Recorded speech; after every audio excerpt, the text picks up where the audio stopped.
Hi, and welcome to this episode of An Audient Minion Explores. Tonight I'm going to get really ambitious and try to tackle all things series of unfortunate events in one post. I was reading another book, which I'll get to in another future post, which is also very good, but it made me think of it. So I was like, I'm just going to tackle all the things before I finish that book. So let's get started. If you're not familiar with this series, it's a series of 13 books that are geared for about the 12-ish age range, but really all of us enjoy it. I read them for the first time in college and really enjoyed them. There are purposefully 13 books because it's the series of unfortunate events, and as you probably know, 13 is considered to be an unlucky number. So very purposeful decision on the part of the author whose pen name is Lemony Snicket. Lemony Snicket series of unfortunate events. In addition to the book series, there is a 2004 movie starring Jim Carrey that covers the first 3 books in the series, loosely covers the first 3 books, and there's also a Netflix series, TV series that covers all 13 books. And I have a lot of thoughts on this. What's fun about the series, because it's written for a younger audience, it's very over the top and very humorous.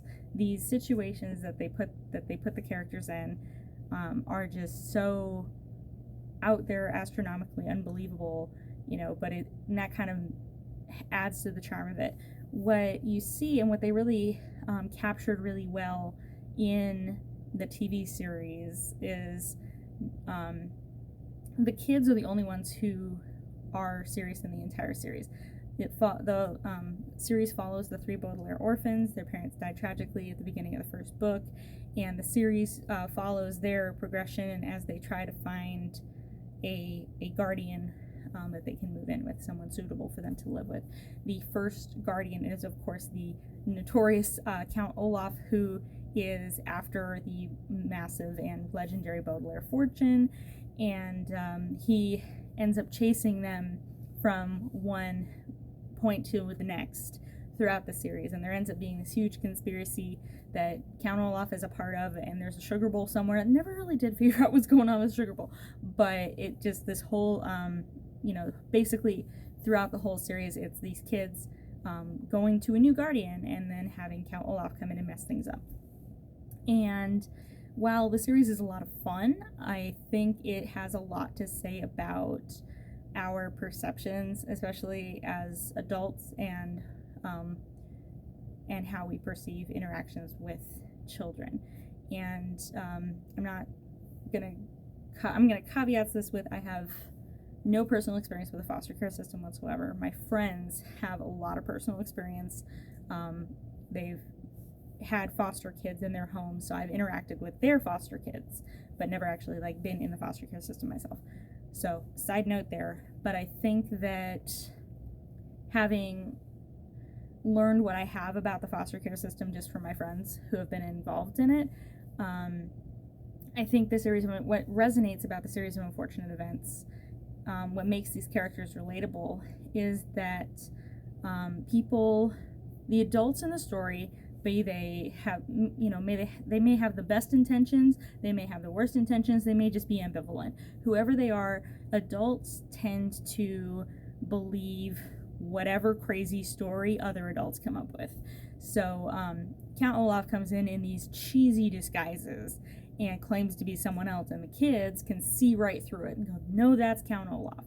And the adults say, obviously not, he has a peg leg. It's crazy stuff like that. And it's like the adults have to do mental gymnastics not to admit what's literally right in front of them, while these kids are like, seriously, this is what's going on. Nobody, even the most well-intentioned adults, don't believe them, or when they do believe them, they don't take immediate or appropriate action. They're like, oh, I got this all figured out, we'll be okay, I've got a plan, we're gonna leave tomorrow. No, we need to leave right now.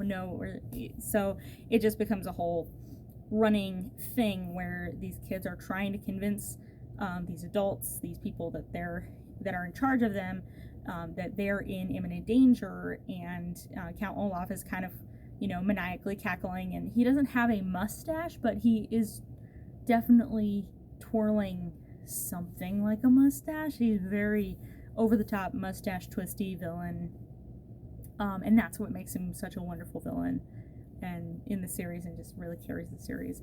And the Netflix show does a really good job of showing how all the adults are kind of these over the top personalities and these ridiculous situations. There's an entire the village of fowl devotees. I'm just gonna throw that out there, as there is a village devoted to fowl and birds, and they have a giant statue of birds, and they have all these ridiculous rules pertaining to birds. It's wonderful. So there's that, an entire city of adults who think this is totally normal. And then there's the family that lives in the town where everything is either in or out, and if light is out, then you just have to climb the stairs in the dark. If elevators are in, then we can use the elevator. If elevators are out, then you're climbing up 600 flights of stairs in the dark, because candles are out, and unless candles are suddenly now in, then I'm just saying, those are just examples of how over the top this series gets. And these adults are, even the most well-intentioned ones are really over the top characters. They're fun. Even the villains are just a lot of fun. You kind of start to care for a few of them by the end of the series, like, oh, don't die on me, but they do. Spoiler alert. But what and the Netflix series does a really good job of showing all the adults are being really, really over the top, and these kids are the only serious people in the entire show. And it really, to me, emphasizes how we don't take kids seriously. I don't know. We don't listen to kids. We don't take them seriously. We don't take their concerns into consideration. And I say, having had discussions with my friends who have, dealt with foster kids more than I have, in discussion with them, it's that's very much something that we see in the foster care system here in Arizona, in my home state.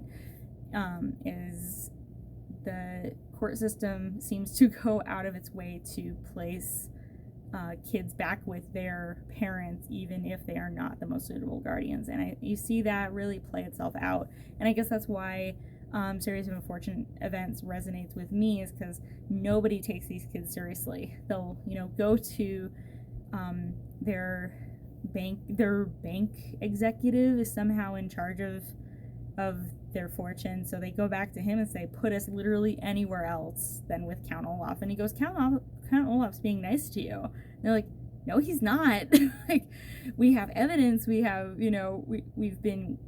we're being hurt, we cannot go back here. And he says, oh, well, that's not a big deal. And so I think what makes it so relatable is that every one of us, even those of us who've had very, very good lives, can relate to that in some way. Adults don't tend to take your kids seriously, and you see that really play itself out in this series. So in a very long, roundabout way, the whole series is a commentary on child abuse and child neglect, and how we will ignore it because we are naturally more inclined to believe the adult in the room than the kid, which is a really sad situation to be in at all, but that's a hurdle that I think our society needs to address. Now, other than that, the movie, there is a movie, the Jim Carrey movie. Jim Carrey is an excellent Count Olaf. He nails this character. Supposedly, having never read the books, just kind of walked into the studio and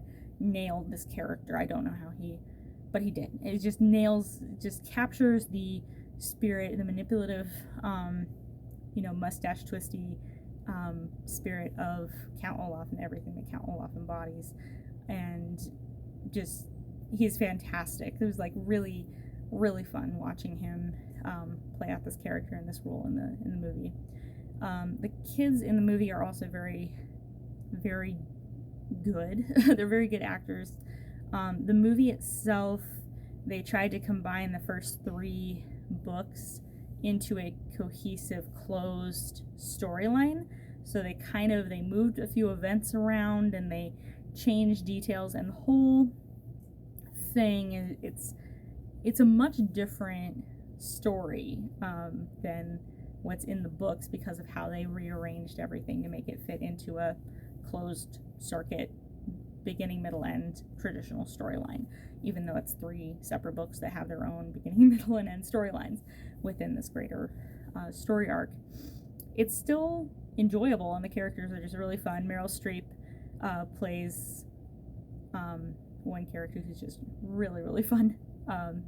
There's a lot of fun characters in that movie, and the thing about the movie harkens back to, in the books, there's kind of this overall, the artwork in the books is very the clothing styles are very Victorian, and the movie does harken back to that a lot. Their costumes are very Victorian era. They're very puffy sleeves, they're very long bustle skirts, and the pinstripe suits, and it's just like, it has this very stylized period feel to it, where it's like, this is definitely from the Victorian era, even though it's not. Everything is really grungy, everything is really dark, which I think it was a good move on. It's a really good production design on their part. The movie kind of touches on VFD because I think they intended to make more of these that would cover more books in each movie, but obviously they didn't do that because we only have this first one, which is fine. I don't know how it did, but it was apparently not as popular as everyone was hoping it would be. But so they didn't make any more of them. But then we got the Netflix TV series, which took the books and stayed pretty accurate to the books for the most part. There's like a few details here and there that they changed up, and characters that I don't think they've added really any characters, but they took the original material and kind of tried to stick to it almost word for word for the most part. And the actors are, at times they can be a little stiff, but overall they're really, really good at executing the characters. Neil Patrick Harris is Count Olaf in this movie, in the TV series, and as much as I love Jim Carrey and I want him to be Count Olaf in the series, I also really love Neil Patrick Harris's portrayal of the character. He's very incredibly mustache twisty, and the TV series is definitely more, they've modernized it, so the costumes and everything is more modernized, but it's still very stylized, and it feels very much like a Wes Anderson film because there's a bunch of miniatures and everything feels like it was a miniature, and the way it's framed and the way it's shot and the way everyone's positioned and kind of the feel of it feels very Wes Anderson-y. So I think there was a lot of Wes Anderson influence in how the series was made and everything, but I really enjoyed. I love the series. I love the actors in the series, and I did not love the movie the first time I watched it, but I've grown into being able to enjoy it. If you're not expecting it to be like a word for word interpretation of the book, then it's fun. And if you can overlook the vague reference to VFD and be like, I sure do wonder what that is, it's fun.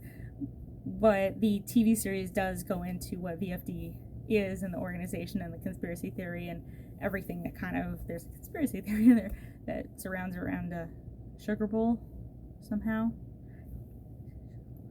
They've done a really good job with the TV series so far of, they've changed a few details here and there. One character who was supposed to die didn't die, but then he left anyway, so it was okay.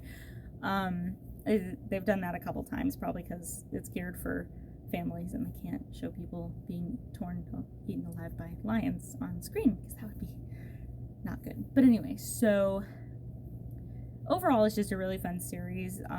If you, again, think about it, it gets really, really dark really fast, because kind of that underlying theme is that kids aren't, and it, I guess, resonates with kids because they feel like adults don't take them seriously, but I think it should resonate with us as adults because, we don't take kids seriously. We tend to believe the adult in the room over the kid who's telling the story in the room. So I think that's something that we need to look at individually. I think that's something that we need to look at as a cultural issue in our society today. That aside, thank you for joining me for my slight tangent and for talking about the series of unfortunate events. They are really, really fun. If you haven't had a chance to read them, I highly recommend it. They are excellent. And watch the movie and the TV series too. As I said before, this was brought on by another book that I was reading that's very similar to it in a lot of ways. So I'm hoping to finish that, reading that soon, and we'll talk about that later. Okay. Have a good night.